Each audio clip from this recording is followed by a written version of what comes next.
বাংলাদেশ ও ভারতের সরকার প্রধানের মধ্যে বৈঠকটি খুবই গঠনমূলক, কার্যকরী ও ফলপ্রসূ হয়েছে বলে জানিয়েছেন প্রধান উপদেষ্টার প্রেস সচিব শফিকুল আলম। দুপুরে ব্যাংককে ষষ্ঠ বিমস্টেক শীর্ষ সম্মেলনের সাইডলাইন বৈঠকে পলাতক স্বৈরাচার শেখ হাসিনাকে দেশে ফিরিয়ে আনা, ভারতে বসে তার উস্কানিমূলক বক্তব্য, গঙ্গা চুক্তি নবায়ন, তিস্তা চুক্তি, সীমান্ত হত্যাসহ পারস্পরিক স্বার্থ সংশ্লিষ্ট বিষয়ে দুই শীর্ষ নেতা আলোচনা করেন। খান আলামিনের রিপোর্টে বিস্তারিত।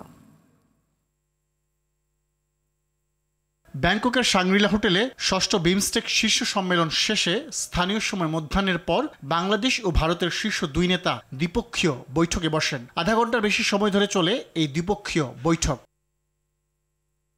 বৈঠকে পারস্পরিক স্বার্থ সংশ্লিষ্ট বিষয়ে আলোচনা করেন দুদেশের প্রধান। মোদির কাছে বাংলাদেশের সাবেক প্রধানমন্ত্রী শেখ হাসিনার প্রত্যর্পণ প্রসঙ্গ তুলে ধরেন অধ্যাপক ইউনুস। বৈঠকে আমাদের সাথে যে পারস্পরিক স্বার্থ সংশ্লিষ্ট যতগুলো ইস্যু ছিল সবগুলো নিয়ে কথা হয়েছে এবং আমরা আমাদের যেগুলো স্বার্থ সংশ্লিষ্ট যতগুলো বিষয় ছিল সবগুলো বিষয়ই আমাদের চিফ অ্যাডভাইজার মহোদয় সেই মিটিংয়ে বলেছেন।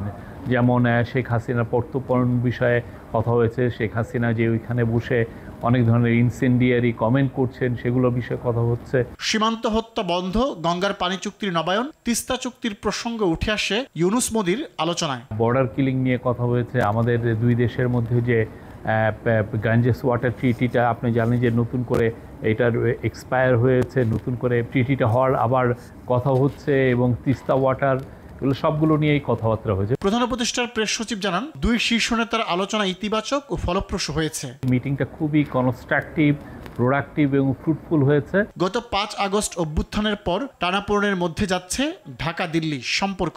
এমন পরিস্থিতিতে ডক্টর ইউনুস ও নরেন্দ্র মোদীর মধ্যে প্রথমবারের মতোই বৈঠক অনুষ্ঠিত হলো।